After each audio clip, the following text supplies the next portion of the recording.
At 12 o'clock, we have Indiana, who's 2-5. Travel number 10, Penn State, who's 6-1. Penn State favored by 32 on CBS. Taven Jackson's gone 78 of 128, thrown for 914 yards, 2 touchdowns, 5 interceptions. He likely will not be starting. I believe Sorsby is going to be the starter this week. It doesn't matter. But Jalen Lucas has had 55 carries for 247 yards and 2 touchdowns. Cam Camper's had 17 catches for 285 yards and a touchdown. Drew Aller has gone 136 of 223, thrown for 1,445 yards, 13 touchdowns, 0 interceptions, but is coming off by far his worst game of the year, where they only put up 12 points against Ohio State. In a game that was, your defense played phenomenally well, and your offense just did not do well at all. Nicholas Singleton's had 98 carries for 440 yards and 6 touchdowns, and Keandre Lambert-Smith has 37 catches for 454 yards and 3 touchdowns. Penn State leads the series all time 24-2.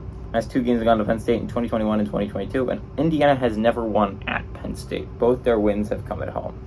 So, I think we all know how this game is going to go. Penn State's coming off a rough loss to Ohio State that they're going to want to bounce back from and prove that they are a really good football team. They're playing Indiana, arguably the worst team in the entire Big Ten. I mean, you can argue Michigan State is worse, but I don't know. This is a really bad Indiana squad. Again, their only 2 wins this year has come against FCS, Indiana State, and a quadruple overtime win over Akron, one of the worst teams in all of FBS. This is a really not good Indiana team. The question's more like not if Tom Allen's fired, but when. Can they afford the buyout to get rid of him? He has not done a good job since that 2020 season where Indiana was really good. Penn State is a good football team. An interesting team to look at for playoffs.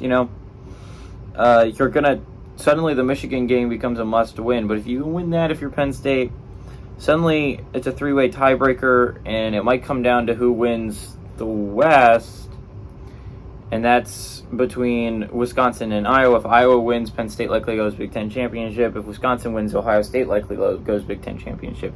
Michigan, weirdly enough, is going to be hurt by their schedule and the teams they played on that side. Anyways, unless Minnesota really comes out as a shocking contender from that side. Penn State is really mad about how last week went. I don't see how they don't just blow Indiana out of the water. Give me Penn State to not only win, but cover that giant 32-point spread. It's a shame this is on national television that people are going to have to watch this.